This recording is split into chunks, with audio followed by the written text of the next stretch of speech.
이 시간 주신 주의 말씀을 함께 보겠습니다. 에베소서 4장 1절에서 4절까지의 말씀입니다.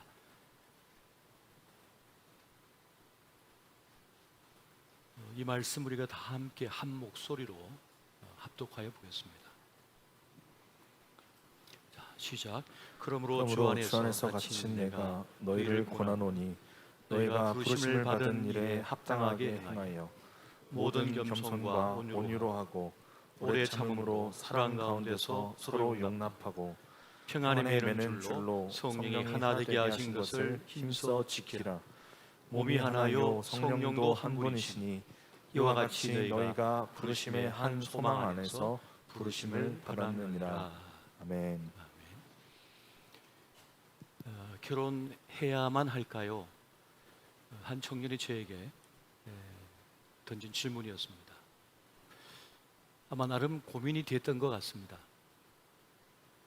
친구들 중에는 결혼을 한 이도 있고 결혼하지 않겠다고 하는 이도 있고 결혼했는데 힘들어하는 모습을 보다 보니까 굳이 결혼을 해야 하겠느냐는 그런 질문을 저에게 던진 겁니다. 그래서 그렇게 얘기했습니다. 개인은 적인 선택 사항이고 할 건지 안 할 건지는 본인의 선택 결정 사항인 거다, 그런 말을 해줬습니다. 그러면서 한 가지를 덧붙여서 얘기를 해주었습니다. 오랜 연구 결과에 따르면 결혼을 한 사람이 안 한 사람보다 유리하더라. 결혼한 사람이 더 행복하고 또 좀 더 건강하고 좀 더 오래 살더라. 이것은 과학적으로 또 역사적으로 증명이 된 연구 결과다, 이제 그런 얘기를 해줬는데요. 그러면서 한 가지 더 덧붙였습니다. 제일 빨리 죽는 사람은 혼자 있는 사람이다.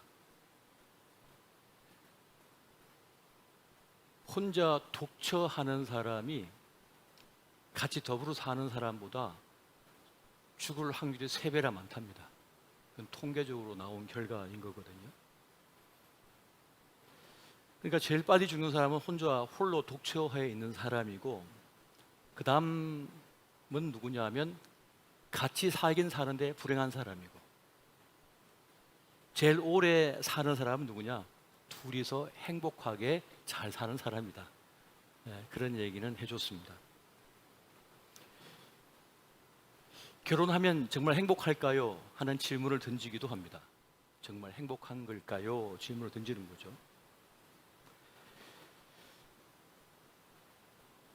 그냥 산다고 행복해지는 게 아니라 행복하게 잘 살고 싶어서 배우자 하고 노력을 기울인다면 얼마든지 행복하게 잘 살 수 있다는 그런 답도 해주었습니다. 행복하게 잘 사는 부모 밑에서 자란 사람은 그냥 늘 보는 게 그 모습이고 늘 듣는 게 그 모습이기 때문에 행복하게 잘 사는 모습을 그냥 체득해버립니다. 몸으로 배워버리는 거죠. 그런데 행복한 부모가 아니라 늘 싸우는 부모가 있어요. 지금은 괜찮은데 이전에 어렸을 적 젊은 부모님을 뵀을 때 늘 싸우고 늘 아픔이 있고 이런 모습을 보고 자란 아이는 결혼하면 불행해지지 않을까라고 하는 그런 두려움을 갖게 된대요. 그런 불안감을 갖고 살게 된다는 거죠. 그래서 그 불행을 회피하고자 하는 마음이 자기도 모르게 있다는 겁니다. 그래서 왜곡된 이제 결혼 생활을 생각하게 되는 거죠. 좋은 면이 너무 많은데 부정적인 면이 너무 강하게 그 마음속에 들어와 버린 것입니다. 그렇다면 어떻게 해야 될까요? 지레 겁을 먹고 포기하는 것이 아니라 행복하게 잘 사는 행복한 그 결혼, 건강한 결혼 생활을 하는 사람을 모델로 해서, 롤 모델로 해서 그런 삶을 살고자 해야 된다는 겁니다. 그래야만 자기의 주어진 생애를 잘 살 수 있다는 거죠. 왜냐하면 더불어 함께 사는 것, 결혼 생활은 생존과도 직결되어 있는 매우 중요한 문제이기 때문에 그렇습니다. 여러분, 결혼이라고 하는 것, 가정이라고 하는 것은 하나님께서 고안하신 것이죠. 하나님께서 설계하신 거예요. 인간이 홀로 있음이 외롭고 쓸쓸하고 고통스럽기 때문에, 불행한 것이기 때문에 하나님께서는 행복하게 잘 살아낼 수 있는 방안으로서 가정을 설계하신 겁니다. 그 결혼 생활을 설계하신 거예요.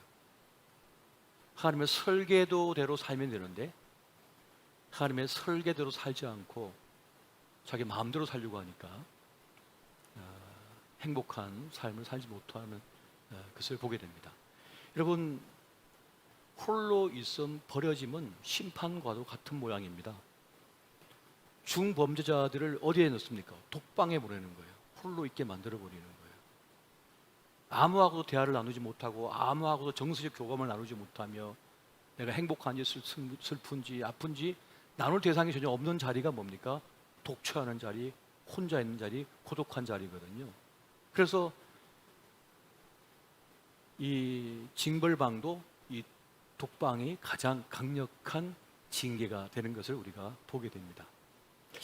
저는 개인적으로 이 배움에 대하여 매우 중요하게 여기거든요. 뭔가를 모르면 배워야 된다고 저는 항상 생각을 해요.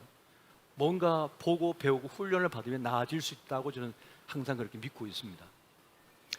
왜냐하면 그건 실제적인 거고 그리고 분명한 사실이며 진리이기 때문에 그렇습니다. 여러분, 수영을 배운 사람과 배우지 않은 사람의 차이는 뭡니까?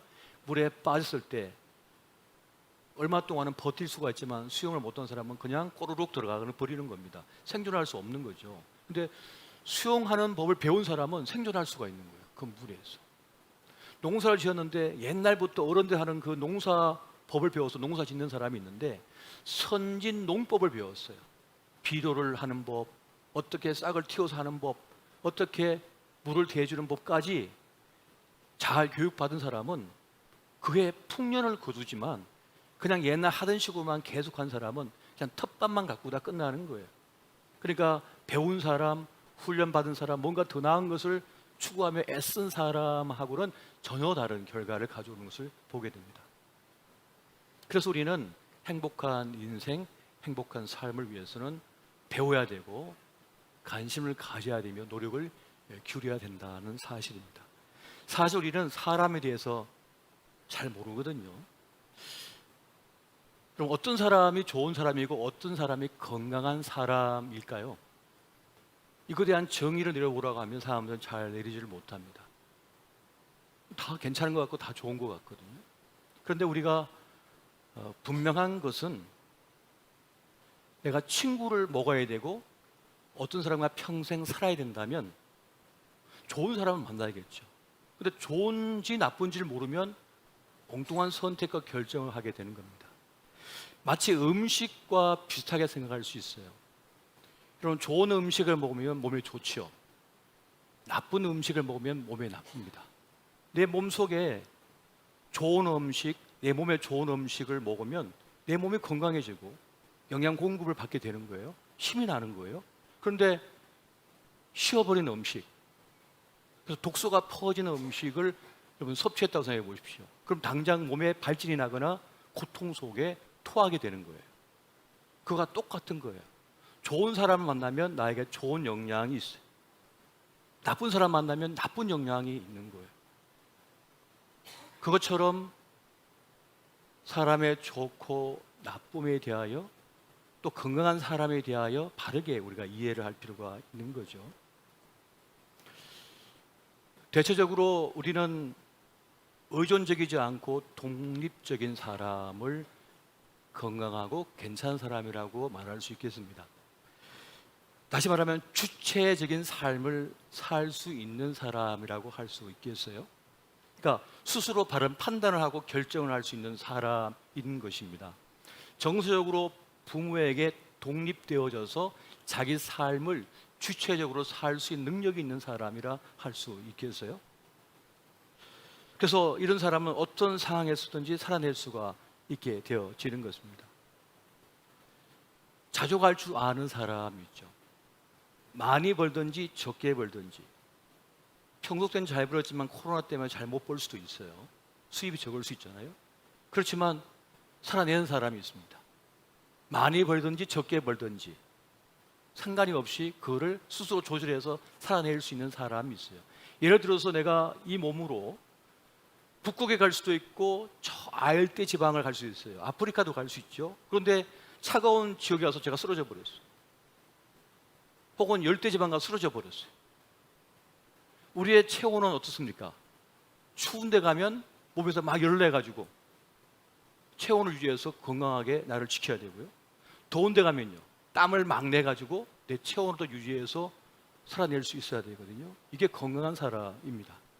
그것처럼 어떤 상황을 만났던 어떤 형편 속에 던져졌던지 간에 살아낼 정신, 그런 마음, 그런 몸을 가진 사람, 라이프 스타일을 가진 사람이 건강한 사람, 괜찮은 사람이라고 할 수 있을 것입니다. 또 한 가지는 스스로 잘 살고 행복할 수 있는 사람이라고 말할 수 있겠어요. 자기에게 주어진 몫을 잘 살아내는 사람이 있습니다. 내 인생의 몫을 살아내는 사람이 있는 거예요. 그리고 새로운 도전을 하고 자신의 부족함을 알고 개발시키기 위해 애쓸 수 있는 그 사람, 이런 사람은 매우 건강한 사람이라고 할 수 있습니다. 괜찮은 사람이라고 할 수 있어요. 그리고 자기만 생각하지 않고 다른 사람에게 베풀 줄 아는 사람, 다른 사람도 돌아볼 줄 아는 사람, 다른 사람을 먹일 줄 알고 또 먹이는 것을 기뻐할 줄 아는 사람은 괜찮은 사람, 건강한 사람이라 할 수 있을 것입니다. 그러니까 품이 넓은 거예요. 다른 사람과 함께 더불어 살아낼 능력이 있다는 거죠. 다른 사람도 생각할 줄 아니까요. 이런 사람은 건강한 사람이라 할 수 있을 것입니다. 그리고 스스로 보람된 일, 바른 일이 무엇인지 알아서 그것을 선택할 수 있는 사람, 또 때로는 아니요 할 수 있는 사람, 그건 잘못된 거다, 그건 아닌 거다라고 하면서 그걸 거절할 줄 아는 사람이야말로 그런 건강한 사람, 괜찮은 사람이라 할 수 있겠습니다. 자기의 발전을 위해 힘쓰고 다른 사람을 돌볼 줄 알고, 그리고 보람된 일을 찾아낼 줄 알고 그 일을 위해 애쓸 수 있는 사람, 신나는 일을 스스로 만들어낼 줄 알고 또 그것을 살아낼 수 있는 그 사람은 자기에게 주어진 인생의 몫을 제대로 살아낼 수 있는 사람이라 할 수 있겠습니다. 다 내 얘기인데 이런 표정을 지금 다 듣고 계시네요. 여러분, 두 번째로 행복의 개념이 있어요. 여러분, 뇌과학적으로 보면 사람이 행복을 느낄 때는 이 뇌에서 도파민이라고 하는 물질이 분비된대요. 그러니까 연구를 해보니까 뇌에서 분비될 때 다 행복감을 사람이 느낀다는 거예요. 즐거워하고 행복감을 느낀답니다. 그럼 도파민이 언제 분비되는가를 살펴보니까 먼저는 열심히 일을 할 때, 그리고 거기에 대한 보상이 주어질 때 사람은 도파민이 분비되고 그때 행복을 느낀다는 것을 알게 되었습니다. 내가 어떤 일을 열심히 했는데 거기서 열매가 있는 거예요. 그럼 보람을 느끼는 사람이, 보람을 느끼고 자기 살아있음을 느끼고 의미를 느끼는 거예요. 가치를 느끼는 거예요. 자기 삶에서. 그때 사람은 행복감을 느끼게 된다는 거예요. 내가 정말 고생했는데 아이가 잘 커졌어요. 아주 예쁘게 성장했어. 그러면 어떻습니까? 보람을 느끼는 거예요. 나는 내 육신은 고통스러울지 모르지만, 힘들지 모르지만 내 자식들이 큰 걸 보니까 보람이 있는 거예요. 그때 도파민이 분비되면서 행복감을 느낀다는 거예요. 좋은 일을 하고 의미 있는 일을 하고 가치 있는 일을 할 때 그때 사람은 행복감을 느끼더라. 그리고 열심히 일을 하고 나서 자기에게 보상을 줄 때, 여행을 간다든가 나에게 좋은 선물을, 꽃을 사서 나에게 준다든가 좋은 옷을 사 입는다든가 휴식을 한다든가 하는 그런 것을 할 때 그 보상을 받으면서 사람은 행복감을 느낀다는 말을 합니다. 그러니까 이 원리를 아는 사람은 적절하게 일을 하고 또 적절하게 휴식을 할 줄 아는 거예요. 그래서 우리 주님께서 어떻게 했습니까? 한 주간 열심히 일을 하고 하나님의 날에는 안식을 하게 하셨죠. 그러니까 열심히 일을 하고 휴식을 취함으로써 보람을 느끼게 하신 거예요. 행복감을 느끼게 주님께 세팅을 하신 거예요. 우리 인생들을 다. 그런데 인간의 욕심이 아니야. 난 일 더 해야 돼. 20일 동안 일하고 하루 쉴 거야. 실제로 6일 동안 일하고 7일째 쉬는 것이 이 유럽 전 세계적인 패턴이었을 때, 러시아가 어떻게 했습니까? 소련이었을 때 우린 그거 따라하기 싫어. 우리는 11일 동안 일하고 12일째 쉴 거야 하고 실제 했거든요. 생산성이 더 떨어지고 사람들이 더 불행해진 거예요. 그래서 원래대로 바꾸었다는 실제 역사가 있습니다. 그렇게 하나님께서 그렇게 만드신 거예요. 그렇게 세팅을 하셨던 것이죠. 이 원리를 아는 사람은 행복한 삶을 위하여 보람된 일, 가치 있는 일, 의미 있는 일을 하고 휴식을 줄 압니다. 자기에게. 그래서 자기 삶을 꾸려간다는 겁니다.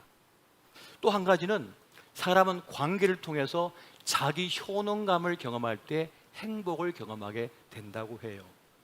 그러니까 행복을 느끼는 최고의 원인은 뭐냐? 좋은 관계를 유지할 때. 그러면 불행을 경험할 때 언제냐? 관계가 깨어졌을 때, 부부 관계가 깨졌을 때, 부자 관계가 깨졌을 때, 친구 관계가 깨졌을 때, 누군가 미움을 당하고 있을 때, 누군가 나를 저주할 때, 누가 싸웠을 때, 그때 인생은 가장 큰 불행을 경험하게 됩니다. 그럼 언제 가장 큰 행복을 느끼냐? 이 관계성 속에서 사랑받을 때, 칭찬받을 때, 인정받을 때, 위로받을 때, 돌봄을 받을 때 사람은 행복하다 하는 걸 느끼게 된다는 거예요. 알프레드 아들러라고 하는 심리학자는 그런 말을 합니다. 인간의 고민은 전부 인간관계에서 오는 고민이다라는 말을 합니다. 그러니까 우리 삶 전체가 사실 관계죠. 인간 전체의 삶은 결국 관계예요. 다 관계인 거예요. 관계로 모든 게 이루어지는 거예요. 관계를 통해서 모든 것이 성취가 되고, 관계 통해서 모든 기쁨을 얻고, 관계 통해서 모든 불행을 경험하게 되는 거예요. 관계에서 모든 것이 오는 것입니다. 그래서 하나님의 최고 전략은 뭐라고요? 사람이라. 하나님의 최고 전략은 사람이었습니다. 그래서 하나님의 최고 전략인 결과물이 뭡니까? 교회예요. 교회라고 하는 공동체는 뭐예요? 관계잖아요. 주님 안에서 만난 관계예요. 건물이 아닙니다. 교회는 사람이에요. 그래서 하나님께서 우리를 구원하시기 위하여 행하신 그 일, 그래서 바로 관계를 통해서 이루어지는 것이었습니다. 그리고 그 구원의 결과도 관계예요. 예수 그리스도를 만나서 영접하여 나의 구원자로 삼았을 때 우리는 하나님의 자녀가 되는 권세를 얻게 되죠. 관계잖아요. 아버지와 자식 간의 관계가 형성되어지는 거죠. 그 관계 때문에 천국을 가는 거예요. 어떤 공로 일을 해서 된 게 아니라 관계의 맺음을 통하여 결국은 천국 가는 거잖아요. 그러니까 결국은 관계라고 하는 것을 말하는 것입니다. 그래서 교회는 하나님 구원의 최고 전략이 되고 있는 것입니다. 캥거루 요법이라고 하는 것이 있는데요. 미숙아로 태어난 아기가 있는데 그 아기를 엄마가 지속적으로 살을 맞대고 모유를 먹이면 사망률을 40%를 줄일 수 있다는 결과가 있습니다. 그래서 세계보건국인 WHO에서는 그런 말을 하죠.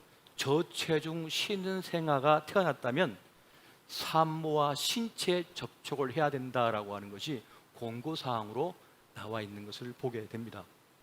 그리고 실제로 꼭 자기 부모가 아니라 할지라도 아이는 다른 어른들의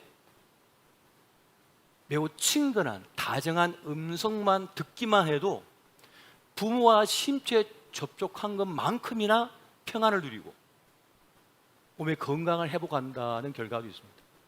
그러니까 우리 아이들이 교회에 오면 우리 권사님들 또 집사님들 어르신들이 아이고 예쁘다 그렇게 예쁘냐고 막 머리 쓰다듬어 주잖아요. 그러니까 엄마는 싫어하잖아요. 저 손이 뭘 만졌는지 모르는 손 가지고 왜 머리 만졌다고 다리 잡고 흔들었다고 손 잡아줬다고 막 소독해야지 이러고 앉았는데, 그게 아니라 자꾸 관심을 가져주고 웃어주고 환대해주고 칭찬해주고 사랑해주고 아껴주는 그걸 경험하게 될 때 몸속의 면역체계가 힘을 얻게 되는 거예요. 이 영혼이 힘을 얻게 되는 거예요. 아, 세상은 살만한 곳이구나. 나 괜찮은 인간인가 보다. 아기가 무의식적으로 경험한다는 거죠. 그런데 아기만 경험하느냐? 그렇지 않고 어른도 마찬가지랍니다. 우리가 세상을 살다 보면 참 힘든 세상이잖아요. 쉽지 않은 인생살이입니다. 그런데 나를 웃어주고 내 손을 잡아주고 나를 칭찬해주고 격려해주는 분들을 자꾸 만나게 되면 어떻습니까? 살 맛을 느끼는 거죠. 생의 에너지가 충전되는 거예요. 살 맛을 느끼게 되는 것입니다. 그렇게 살아갈 힘, 자기 효능감을 경험하게 된다는 것입니다.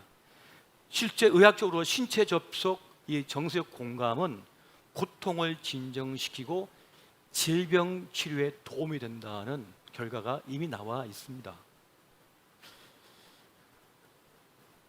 이 심신이 안정되어지면 어떻습니까? 생리 조절이 될 뿐만 아니라 면역 기능이 향상되는 거죠. 그래서 이 관계 맺음은 하나님의 최고 전략이에요. 하나님께서는 사람을 선물로 보내주시는 거예요. 좋은 사람들을 만나게 하시는 거죠. 믿으시기 바랍니다. 자, 세 번째로, 그런데 관계에 실패하는 이유가 있습니다. 관계의 맺음에 아픔을 겪는 일들이 있어요. 그 첫 번째는 뭐냐면 상대에게 부여한 가치가 하락했을 때 관계가 실패에 다다르게 됩니다. 사실은 내가 만난 그 사람은 원래 그런 사람이었거든요. 근데 내가 너무 힘들거나 너무 외롭거나 너무 허기가 지면 찬밥이라도 꿀맛인 것처럼 내가 너무 외롭고 힘들면 상대방이 조금만 칭찬해주고 조금만 호의를 베풀어줘도 너무 고마운 거예요. 너무너무 힘이 되는 거예요. 너무 마음에 드는 거예요, 그 사람이. 그런데 이제 내가 배가 부르면요, 내가 이미 마음이 평안해지면요, 그거 갖고는 이제 좋게 느껴지지가 않는 거예요. 당연하게 느껴지는 거죠. 그러니까 결국 내 상태에 달려있는 경우가 참 많습니다. 원래 상대방은 그런 사람이에요. 그런 스타일의 사람이었던 거예요. 근데 내가 너무 외롭고 힘들었기 때문에 그 사람이 좋아 보였던 거고 괜찮아 보인 것이 사실입니다. 그러니까 이 원리를 사실 우리가 잘 알 필요가 있는 거죠. 그래서 관계를 유지하기 위해서는 지혜가 필요하고 나름의 지식도 필요한 것입니다. 사람이 또 너무 잘해주면요, 가치 하락을 경험한대요. 너무 잘해주잖아요? 그러면 당연한 건 줄 알아요. 자기가 대단한 건 줄 알아요. 그래서 일방적인 희생은 좋은 게 아니죠. 서로가 서로를 배려하는 것이 필요하다는 것입니다. 너무 가까우면 함부로 해도 된다고 생각하는 사람들이 있어요. 근데 사실 가까울수록 어떻게 해야 됩니까? 더 조심해야 되거든요. 가까울수록 관계에 밀착되어 있기 때문에 더 존중하고 더 배려해서 적당한 거리를 유지할 필요가 있어요. 너무 가까우면 너무 쉽게 대하고 너무 편하게 대하다 보면 본의 아니게 함부로 말을 하게 되고 그게 상처가 되고 아픔이 되는 경우가 참 많습니다. 거친 말을 쓰는 부모, 가정에서 자란 사람은 막 이렇게 강하게 막 거칠게 함부로 얘기해야 친한 걸로 생각해요. 그래서 너무 정중한 사람, 너무 예의 바른 사람 만나면 불편해요. 이 사람 나하고 일부러 거리 두려고 그러나? 근데 사실 그런 사람이 있어요. 부부가 평생 존댓말만 쓰는 사는 사람도 있잖아요. 그처럼 매우 그걸 정중하게 존중하면서 말하는 사람도 있는 반면에 어떤 사람은 막 거친 말을 쓰죠. 그런데 중요한 것은 존중은 괜찮지만 거친 말은 마음에 상처를 빕니다. 아유, 가까우니까 괜찮아요. 아니죠. 가깝다고 해서 망쳐 두드리면 금이 가거든요. 보물은요, 잘 다뤄야 돼요. 잘 다뤄야 됩니다. 잘 다루면 되는 거예요. 친하다고 해서 함부로 다투면 안 돼요. 여러분, 우리 연탄 보일러, 뭐 집에 가스 보일러, 내가 오랫동안 우리 집에 있었다고 함부로 다투십니까? 망치로 막 때리고 그러세요? 그렇게 하지 않잖아요. 그건 함부로 안 건드리죠. 중요한 거 위험할 수 있기 때문에 그건 함부로 건드리지 않습니다. 그것처럼 너무 존귀하고 보배로운 사람, 정말 소중한 사람은 조심히 다뤄야 되는 거예요. 그게 정석인 것이죠. 그래서 사실 두 번째로 생각해 볼 수 있는 게 뭐냐면 관계를 유지하는 것에 대한 무지 때문에 관계가 사실 많이 깨어진다는 것입니다. 어떤 사람은 배우자를 고를 때, 사람을 사귈 때 편한 사람을 원한대요. 나를 편하게 해주는 사람을 좋아해요. 나를 편하게 해주는 사람을 좋아해요. 근데 여러분, 우리가 일상을 하면서 편한 존재는요, 엄마예요. 엄마가 나를 제일 편하게 해줬어요. 그럼 엄마는 맨날 행복했을까요? 힘들었어요. 나를 편안하게 해주기 위해서 새벽에 깨면 그 안아주고 올래고 달래고, 짬쪽했다가 또 깨면 또 올래고 달래고, 기저귀 갈아주고, 팔다리가 빠져나갈처럼 아팠잖아요. 허리가 다 부러질 것처럼 아팠잖아요. 근데 아기는 편했대요. 너무 편했어. 왜 편했어? 그러니까 난 편한 사람 좋아. 엄마처럼 편한 사람 좋아. 근데 이 세상 엄마 하나밖에 없지 뭐 또 있습니까? 그러니까 남편에게 엄마처럼 해달라고 요구하면 안 되는 거죠. 애인 보고 엄마처럼 해달라고 하면 안 되는 거죠. 엄마가 아니니까요. 근데 엄마처럼 편한 사람을 자꾸만 원하더라. 그래서 깨주는 거예요. 우리 아빠처럼 편한 사람 좋아. 우리 아빠처럼 잘해주는 남자 만날 거야. 그럼 아빠하고 살아야지. 왜 딴 남의 집 사람을 갖다가 데다가 아빠처럼 부리려고 그래? 그런 아빠는 없습니다. 그러니까 서로 배려하고 서로 수고할 마음을 가질 때라야 이제 연인이 될 마음, 부부가 될 마음이 된 거죠. 결혼할 준비가 된 거죠. 그걸 각오를 해야 된다는 것입니다. 그렇게 서로 배려해주고 아껴주고 주거니 받거니 해야 된다는 거죠. 서로 주거니 받거니 해야 된다는 것입니다. 교회 생활도 마찬가지죠. 주거니 받거니 해야 된다는 거예요. 더 나아가서 이기적이고 자기중심적인 사랑을 할 때 관계 실패를 경험하게 된답니다.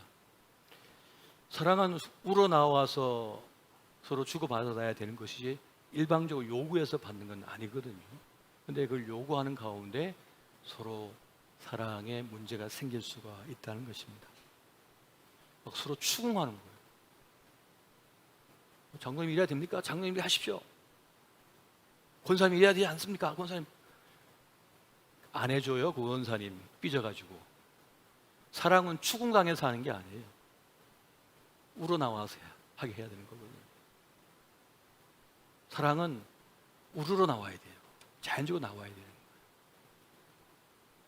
그래서 그 정도까지 아니면 이분은 그 정도까지만 분이구나 해야지. 그러다가 이렇게 해야 된다고 추궁해서는 안 되고, 본인이 이제 배울 마음을 가지고 난 더 나은 직분자가 될 거야 하는 마음을 가지고 이제 그렇게 해서 단련되어지고 훈련받아서 성장하면 좋지만, 그거를 지적하고 추궁해서 사랑을 받겠다, 그것은 불가능한 일입니다.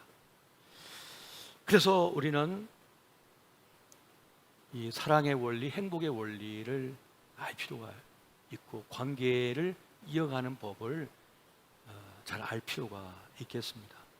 그래서 성경이 우리에게 알려주는 이 관계의 법칙이 있습니다. 칼리 지브란의 시가 있는데요. 거기에 보면 이런 말이 있습니다. 함께 있되 거리를 두라. 그래서 하늘 바람이 너희 사이에서 춤추게 하라. 그 뭡니까? 사람과 사람 사이에 하늘 바람이 들어와야 된다는 거죠. 성령이 함께 하셔야 된다는 거예요. 다시 말하면 하나님께서 그 인간관계 안에 들어오셔야만 된다는 겁니다. 완충지대인 것처럼요. 그 중심에 하나님께서 계시도록 해야 된다는 거죠. 다른 말로 하면 하나님의 가르침, 하나님의 인도함을 따라서 관계를 맺어야 된다는 말이 되는 겁니다. 그러니까 세상의 지식 논리가 아니라 하나님의 방식, 하나님의 말씀대로 우리는 관계를 맺고 따라야 된다는 것이죠. 오늘 본문의 말씀에서 우리에게 주고 있는 첫 번째는 뭐냐? 부르심이라고 하는 것입니다. 내가 너희를 불러서 교제하겠다는 거예요. 고린도서 1장 9절 말씀 보니까 너희를 불러 그의 아들 예수 그리스도 우리 주와 더불어 교제하게 하시는 하나님은 미쁘시도다라고 말씀했는데, 우리를 불러서 성령께서 이끄셔서 우리가 만나게 됐어요. 그러니까 이 만남은 하나님의 부르심이 있었다, 하나님의 이끄심이 있었다. 그러니까 내 마음대로 흘러서 온 것이 아니라 하나님께서 이 사람 모으고 저 사람 모으고 이렇게 불러가지고 지금 우리를 한 자리에 앉게 했고 만나겠다는 거예요. 이것을 기억해야 된다는 것입니다. 그러니까 우리의 만남은 뭐가 아니라고요? 우연이 아니야. 우연이 아니라는 거죠. 하나님의 특별하신 섭리 가운데 우리가 지금 만나게 됐다. 옆에 있는 분에게 이렇게 한번 얘기해 보세요. 우리의 만남은 우연이 아닙니다. 이건 하나님의 뜻이 계신 거예요. 우연히 만난 게 아니라 하나님의 이끄심으로 지금 만난 거예요. 그러면 이 만남이 소중한 거죠. 이 만남이 가치 있는 것이고 매우 놀라운 것입니다. 하나님의 섭리하심 가운데 만나겠다는 뜻은 무슨 말입니까? 만나야 될 사람을 만난 거예요. 꼭 필요한 사람을 만난 거예요. 이런 생각만 가져도 옆에 있는 사람 우리가 만나게 된 이 만남이 특별하게 느껴집니다. 어쩌다가 만난 게 아니라 하나님께서 이끄셔서 만나게 하셨다. 뜻이 있어서 만나게 하셨다. 뭔가 주님께서 만나게 하신 이유가 있다는 것을 깨닫게 되기 때문에 그 만남을 소홀하게 여기지 않는다는 것입니다. 이것만 알아도 만남에서 매우 의미 있음을 우리가 깨닫게 되는 것입니다. 세상은요, 말씀드렸습니다만 뭔가 공통 분모가 있어요. 그 공통 분모는 뭡니까? 지역 출신이 같든지 학교 출신이 같든지 아니면 좋아하는 정치적인 성향이 같든지 아니면 좋아하는 음식이 같든지 아니면 좋아하는 운동이 같든지 뭐 이런 것 때문에 만나는 거거든요. 그런데 교회만큼은 그런 걸 다 떠나서 전혀 만날 수 없는 사람들이 만났어요. 우리가. 그럼 어떻게 만난 겁니까? 성령께서 불러서 이끄셔서 하나님의 특별한 섭리 가운데 우리가 지금 만나게 됐다는 사실입니다. 믿으시기 바랍니다. 그렇게 만나게 된 거예요. 그렇게 만나게 된 겁니다. 두 번째는 오늘 본문에서 겸손, 온유, 오래 참음을 말씀해 주고 있습니다. 이게 무슨 말일까요? 사람을 만날 때 겸손해야 된다, 온유해야 된다, 오래 참아야 된다. 이 말을 한마디로 말한다면 무례히 행치 말라는 말씀으로 집약할 수도 있겠습니다. 다시 말하면 조심스러움이 있어야 된다는 거죠. 인간관계에서, 이 만남에서 매우 조심스러움, 소중히 여김이 있어야 된다는 겁니다. 진솔해야 된다는 거예요. 가까운 관계일수록 막 다루지 말고 더 마음을 써야 된다는 것입니다. 앞서 말씀드렸습니다마는 우리가 더 소중히 여기는 사람일수록 더 소중히 말을 하고 소중히 다루잖아요. 우리 교회도 여러 아기들이 참 많은데 이 아기들한테 우리 말을 할 때 함부로 말하지 않잖아요. 소중히 다루잖아요. 만져도 살포시 안잖아요. 안아도 손을 잡아도 조심스럽게 손을 만지죠. 그 보들보들한 손을. 머리 쓰다듬을 때도 조심조심 쓰다듬잖아요. 왜? 뭐 귀하니까, 뭐 연약하니까. 그것처럼 누군가를 대할 때 겸손함으로, 온유함, 부드러움으로, 오래 참음, 기다려줌으로 그렇게 관계를 이어갈 수 있어야 된다는 것입니다. 그래서 우리는 이 관계 맺음에서 우리의 인생의 행복이 결정된다고 하는 사실을 명심하고 그 관계를 맺어야겠습니다. 여러분, 예수님의 가르침이 있어요. 누가복음 16장 9절 말씀을 같이 한번 보겠습니다. 자, 시작. 내가 너희에게 말하노니 그의 재물로 친구를 사귀라. 그리하면 그 재물이 없어질 때에 그들이 너희를 영주할 처소로 영접하리라. 아멘. 재물로 친구를 사귀라 이렇게 말씀합니다. 재물은 소모품이에요. 재물은 쌓아두는 게 아니에요. 재물은 사용하는 거예요. 장작을 불에 떼가지고 태워가지고 열을 내잖아요. 물을 끓이고 음식을 하잖아요. 방을 데피잖아요. 추위를 이기잖아요. 기차를 가게 만들죠. 그것처럼 돈은 소모품이지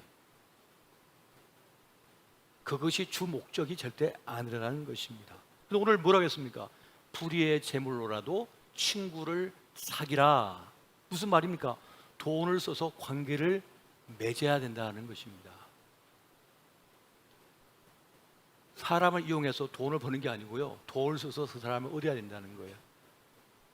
그 관계를 잘 맺기 위하여 돈을 써야 된다는 거예요. 커피도 한 잔 사주고 밥도 한 개 사주고 선물도 주고 하면서 관계를 유지해야 된다는 거예요. 이것이 하나님께서 우리에게 주신 지혜예요. 관계 맺음의 지혜예요. 그냥 가만히 있는다고 관계가 좋아지지 않는다는 것입니다. 나무를 키우려고 해도 그름을 놓고 물을 대고 적당하게 관리를 해줘야만 나무가 잘 자라고, 또 꽃나무가 꽃을 아름답게 피우는 거 아니겠어요? 그것처럼 관계에도 그름을 주고 물을 주고 뭔가를 투자를 해야 된다는 거예요. 그래야 관계가 맺어질 수 있다는 거죠. 그것이 매우 중요하다는 것이에요. 그러면 누가복음 16장 9절에서 우리에게 알려주고 있는 이 불의의 제물로 사게 될 친구는 누굽니까? 우리 예수님께서 알려주신 그 친구는 바로 예수님이십니다. 하나님이셔요. 하나님과 사귀어라 말씀을 하고 있다는 것입니다. 우리가 주님과 사귀게 되면, 관계를 맺게 되면 어떤 일이 벌어질까요? 먼저 주 예수님을 사귀어서 예수님을 믿게 되면, 주 예수를 믿으라 그리하면 너와 내 집이 구원을 얻으리라. 주님과 사귐을 하여 믿게 되면 구원을 받는 역사가 일어나는 거예요. 그리고 영접하는 자, 곧 그 아들을 믿는 자들에게는 하나님의 자녀가 되는 권세를 주셨나니라고 말씀하잖아요. 관계를 사귀어서 주님을 영접하게 되면 하나님의 자녀가 되는 권세를 또한 얻게 된다고 말씀하는 것입니다. 자, 우리가 주님과 이렇게 사귀어져서 주님의 사람, 주님의 자녀가 될 때, 그러면 우리와 관계를 맺는 세상 사람은 어떻게 될까요? 우리가 관계를 맺게 되는 세상 사람들은요, 창세기 12장 3절에 보면 모든 족속이 너로 말미암아 복을 받으리라 라고 말씀합니다. 아브라함에게 주신 하나님의 말씀이었죠. 너를 통하여 세계 만민이 복을 얻을 것이다. 구원의 복을 얻게 될 것이다. 그러니까 우리가 주님과 관계를 잘 맺게 되면 그 관계 속에서 우리와 또 관계를 맺는 세상 사람들은 우리를 통하여 복음을 접하게 되고 구원을 얻는 역사가 또한 일어나게 된다는 것입니다. 그렇게 복을 나누어 주는 사람이 되는 거죠. 이렇게 모든 것이 관계의 맺음을 통하여 이루어져 가고 있음을 봅니다. 그리고 정말 진정 행복한 것이 되는 거죠. 행복의 결과를 가져오는 것을 여기서 볼 수가 있게 되어지는 것입니다. 그래서 여러분, 시간과 돈을 쓰고서 하나님을 잘 사귀시기를 예수 이름으로 축원드립니다. 그리고 정말 행복해야 될 사람들 있잖아요. 가까운 사람 잘 되기를 원하시잖아요. 그러면 그 관계를 잘 맺으셔야 되는 거예요.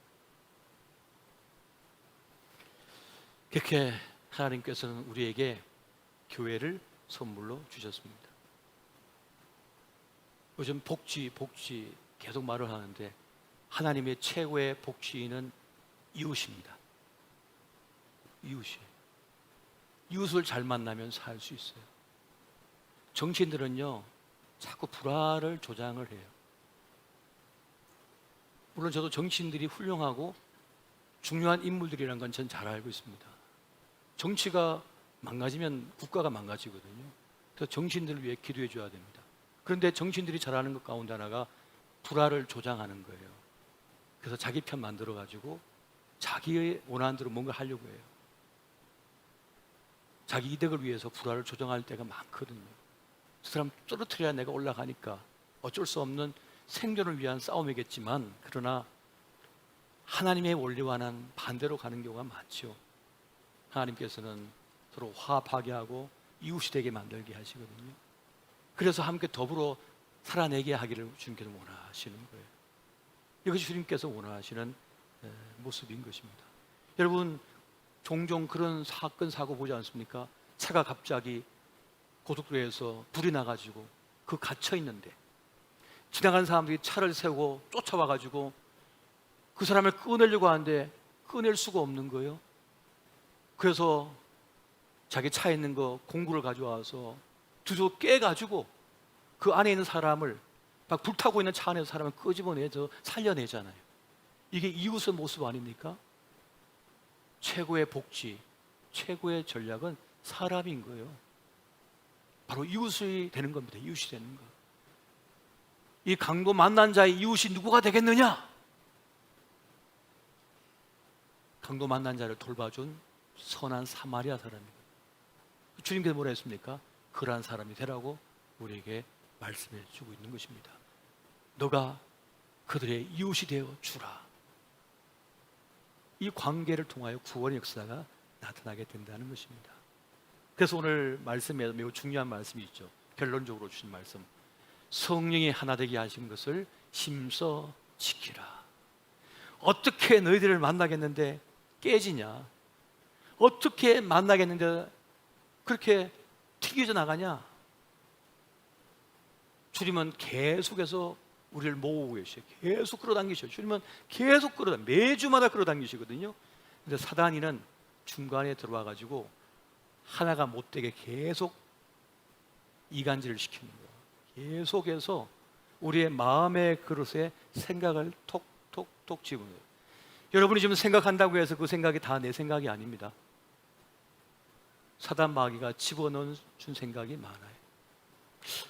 김지사 나 안 좋아하는 것 같은데, 나한테 와서 나 너 나빠, 나 너 싫어 말한 적도 없거든요. 자기 혼자 생각하는 거예요. 자기 혼자 느끼고 있는 거예요. 혼자 착각하고 있는 거예요. 그럼 그 착각이 어디서 온 겁니까? 생각에서 온 거거든요. 그럼 그 생각 누가 집어넣어 줬습니까? 그 김지사가 와서 너 집어넣어 준 겁니까? 아니에요. 사단이가 와서 집어넣고 가는 거예요. 은근슬쩍 와갖고 우리의 길을 지나가고 있는데 와가지고 은근슬쩍 제 주머니에다가요 뭔가 쑥 집어넣고 간 거예요. 그 집에 와서 보니까 뭐가 이렇게 들어있어요. 이게 뭐지? 마귀가 집어넣고 갔네. 그런 일이 많은 거예요. 그런 일들이 많아요. 그래서 내 머릿속에 떠오르는 거라고 해서 다 내게 아니고, 그래서 어떻게 합니까? 대적하라 그랬죠. 주님께서 악한 생각을 대적하라, 마귀를 대적하라. 하나님께서 오는 하늘로부터 오는 지혜의 생각은 뭡니까? 화평과 온유다, 사랑이다 그랬어요. 성령은 절대 우리에게 누군가를 저주하거나 미워하는 마음은 집어넣지 않으십니다. 하나가 되게 하고 화합을 이루게 하고 평화를 주는 마음을 주셔요. 사랑의 마음, 용서의 마음을 주시는 거예요. 그다음 마귀는요, 미워하는 마음, 시기하는 마음, 질투하는 마음, 저주하는 마음을 계속 집어넣는 거예요. 이걸 모르는 사람들은, 이 원리를 모르는 사람, 이 영적인 원리를 모르는 사람은 어떻습니까? 속아버려가지고 혼자 막 화가 나고 불나가지고 막 어쩔 줄 몰라 하는 거예요. 막 잠자들어 나가지고 막 누가 자기 욕했다고 막 옆에 있는 사람은 깜짝 놀라. 왜 이러지? 이 사람이 왜 이러지 지금? 혼자 꿈꾸고 일어나가지고 그러고 있는 거잖아요. 그것처럼 사단이가 우리의 마음의 그릇에 그런 것을 집어넣고 있다는 거예요. 그러나 성령께서는 누군가를 자꾸만 봐주라 하시고 용서라 하시고 축복하라 하시고 기도해 주라 하시고 특히 우리를 끌어가시는 겁니다. 왜요? 아름다운 관계를 유지하도록, 그 관계를 통하여 천국을 맛보게 하시고 평화를 누리고 건강을 회복하고 참된 행복한 삶을 살도록 하시기 위하여 주님은 그렇게 우리를 이끌고 계시는 것입니다. 그렇게 행복한 관계, 아름다운 삶 이루어 가시기를 예수 이름으로 축원드립니다. 우리 함께 찬송 한 곡 하고 잠시 기도하겠습니다.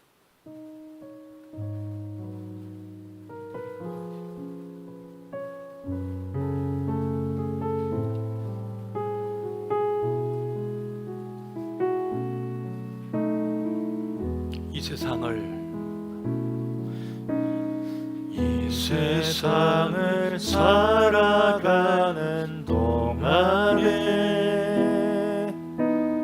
나의 힘을 의지할 수 없으니 기도하고 낙심하지 말 것은 주께서 참 소망이 되심이라. 계심이라. 다시 한번 이 세상을 살아가는 동안에 나의 힘을 의지할 수 없으니 기도하고 낙심하지 말 것은 주께서 참 소망이 되심이라. 하나님의 꿈이 나의 비전이 되고 예수님의 성품이 나의 인격이 되고 성령님의 권능이 나의 능력이 되길 원하고 바라고 기도합니다. 주의 길을 걸어가는 동안에 세상의 것 의지할 수 없으니 감사하고 낙심하지 말 것은 주께서 참 기쁨이 되심이라. 하나님의 꿈이 나의 비전이 되고 예수님의 성품이 나의 인격이 되고 성령님의 권능이 나의 능력이 되길 원하고 바라고 기도합니다. 우리 시간 기도할 때 혹시 여러분 마음에 누군가 틀어지고 또 서로 관계가 상한 것이 있다면 그것을 위해서 한번 기도하기를 원합니다. 부모님이 될 수도 있습니다. 배우자가 될 수도 있고 자녀일 수도 있습니다. 그리고 가장 친했던 친구일 수도 있고 우리 교회 우리 교우들일 수도 있습니다. 이 시간 기도할 때 주님, 이 소원해진 관계, 깨어진 관계, 무너진 마음, 상한 마음, 주님 그와 없기는 주의 성품이 나의 인격이 되고 성의 권능이 나의 능력이 되어서 그래서 치유하고 회복하게 도와 주옵소서. 나의 마음 그의 마음 만져 주옵소서. 함께 기도하시겠습니다. 사랑해 주님, 이 시간 기도합니다. 우리의 꽉에 깨어진 관계, 부서진 우리의 마음, 상한 우리의 심령을 주님 불쌍히 여겨 주시옵소서. 주님 회복하고 싶습니다. 다시 이어가고 싶습니다. 주님 우리의 상한 마음, 우리 깨진 관계를 다시 이어갈 수 있도록 주님 도와주시옵소서. 저에게 상처 주고 아픔 주고 마음의 어둠을 갖게 했습니다. 오 사랑의 주님, 주님 이 시간 기도하오니 행복한 관계 다시 회복하게 도와주옵소서. 주님 우리의 아름다운 삶, 행복한 인생이 되기 위하여 주님이 관계를 회복하게 도와주시옵소서. 이 관계가 원만하게 될 수 있도록 좀 도와주시고 오직 성령의 능력이 나의 능력이 되어서 주님 그 관계를 회복하게 도와주시고 서로 아버지여 소원했던 마음이 눈 녹도 사라지게 해주셔서 다시 회복되게 하여 주시옵소서. 주님 소원한 마음이 있습니다. 미워하는 마음이 있습니다. 때론 분노하는 마음이 있습니다. 오 주님, 성령님께서 우리 마음을 만져주시고 또 그의 마음을 만져주셔서 하나가 되게 하시고 혹시 오해했던 것이 있다면 오해가 풀려지게 하여 주시옵소서. 오 사랑의 주님, 이 시간 기도하옵나니 하나님의 놀라우신 사랑과 은혜로 함께 해주시고 주님 인도하여 주시옵소서. 우리 시간 한 가지 더 기도 제목을 놓고 기도할 때 우리 청년들이 결혼을 두려워하고 있습니다. 결혼을 자꾸 회피하려고 하는 마음이 있습니다. 그러나 그것은 주님께서 주시는 마음이 아니고 또 주님께서 열어놓으신 행복의 길이 결코 아닙니다. 하나님께서 열어놓으신 설계대로 우리 청년들이 아름다운 가정들 이루게 하시고 혹 우리의 자녀, 우리 손주들이 세상 풍조에 휘말려서 하나님께서 열어놓으신 축복의 길, 행복의 길을 그만 마다하고 세상으로 끌려가지 않도록 도와달라고, 그렇게 아름다운 관계 유지할 수 있는 능력과 지혜 또 배움을 달라고 이 시간 함께 하시고, 또 우리가 신앙생활 하는 가운데 아름다운 믿음의 관계를 잘 유지하게 도와주옵소서. 하나님과의 관계를 잘 맺고 또 우리 믿음의 지인들과 관계를 잘 맺을 수 있는, 제물로 친구를 사귀라 했는데 하나님을 사귀고 우리의 이웃을 제대로 사귈 수 있는 그런 모습 되게 해 주옵시고 우리 자녀들 되게 하여 주옵소서. 함께 기도하시겠습니다. 사랑해 주님, 이 시간 기도합니다. 우리 청년들이 결혼에 대한 왜곡된 시각을 가지고 생각을 가지고 지금 결혼을 무서워하거나 두려워할 때가 많습니다. 불안해할 때가 많습니다. 사랑해 주님, 우리의 자녀와 우리 손주들도 행복한 결혼에 대한 꿈을 갖게 해주시고 하나님의 계획 끝가운데 이루어진 그 비전을 아버지 발견하며 나가게 하여 주시옵소서. 주여, 세상 풍조에 휘말리지 않게 하시고 따르지 않게 해주시고 하나님의 가르치심과 인도함을 따르게 하여 주시옵소서. 사랑해 주님, 주님께서 알려주시는 관계의 법칙을 알고 하나님을 중심으로 우리가 만나게 도와주시옵소서. 그 부르심을 아버지 깨닫게 해주시고 서로를 존중히 여기고 서로 아버지여 사랑으로 아끼며 아버지여 돌보게 하여 주시옵소서. 그러한 믿음의 관계, 믿음의 길을 걷게 도와주시고 함께하여 주시기를 원합니다. 성령의 능력으로 아버지여 서로를 위로하고 사랑하고 품을 수 있도록 도와주시옵소서. 주여, 관계 맺는 데 어려움이 있다면 관계 맺는 지혜와 능력과 또 아버지의 배움의 기회를 갖게 하여 주셔서 아름다운 관계, 원만한 길을 맺고 나아갈 수 있게 도와주시고 인도하여 주시옵소서. 사랑해 주님, 우리와 함께 해주시고 인도하여 주시옵소서. 하나님과 이웃과의 관계를 잘 맺는 우리가 되게 하여 주시옵소서. 여러분의 오른손을 가슴에 올리고 함께 기도하겠습니다. 사랑해 주님, 행복한 관계의 법칙에 대하여 주님께서 귀한 말씀을 우리에게 주셨습니다. 주님, 지금 우리 속에, 우리 인생의 여정 속에 그 관계의 깨어짐을 인하여 상한 마음이 있고 지금도 누군가를 미워하거나 적개심을 가지고 있거나 저주하는 마음이 있다면, 혹 누군가 나를 오해하여 미워하여 상처받은 우리의 심령이 있다면 주여, 이 시간 성령의 능력으로 주여 우리의 마음을 만져 주시옵소서. 주여, 고쳐주시고 새롭게 하여 주시옵소서. 우리의 구멍난 가슴을 메꾸어 주시고 먹는 가슴을 주님께서 만져주셔서 풀어지게 해주시고 주여, 바른 마음, 사랑의 마음, 용서의 마음을 품게 하여 주시옵소서. 또한 기도하고 우리 사랑하는 자녀들, 우리의 손주들이 주님 잘못된 세상 풍조를 쫓아 사는 것이 아니라 하나님께서 열어놓으신 그 축복의 길, 행복의 길, 구원의 길을 따르는 믿음의 사람들이 되게 하여 주시옵소서. 아름다운 가정 이루는 꿈을 갖게 도와주시옵소서. 아름다운 부부에 대한 꿈을 갖게 해주시옵소서. 사랑의 주님, 그렇게 우리가 하나님과 아름다운 관계를 맺고 이웃과 아름다운 관계를 맺고 나 자신과도 아름다운 관계를 맺어 건강한 관계를 맺어 우리에게 주어진 생애를 존귀하게 살아가게 하여 주옵소서. 사랑의 주님, 이 시간 상처된 영혼들을 치유하여 주시고 하나님의 위로와 사랑으로 이 시간 역사하여 주시옵소서.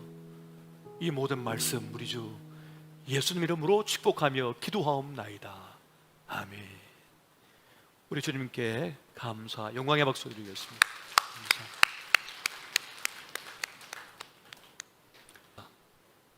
지금은 우리의 길이요 진리요 생명이 되어 주셔서 억만제약 속에 있는 우리를 대신하여 우리의 모든 죄를 짊어지시고 십자가에 죽으사 우리에게 영원한 생명 천국을 선물로 주신 우리 주 예수 그리스도의 은혜와 독생 성자를 아낌없이 우리에게 보내주셨으며 지금도 저 하늘의 신령한 복과 이 땅의 기름짐으로 채우시고 보살펴 주시는 성부 하나님 아버지의 만극하신 사랑하심과 성령 하나님의 그 깊으신 통찰과 은혜, 감동, 감화, 역사 함께하여 주심이 행복한 관계의 법칙을 알고 하나님을 중심에 모시고 살아 서로 존중하며 행복한 삶의 여정을 살아가기를 소망하는 우리 청주심에게 모든 권속들 위에 가정, 자녀, 행하는 모든 길 위에 이민족, 지구촌 위에 그동안 수고한 연정 간사님 위에 영원토록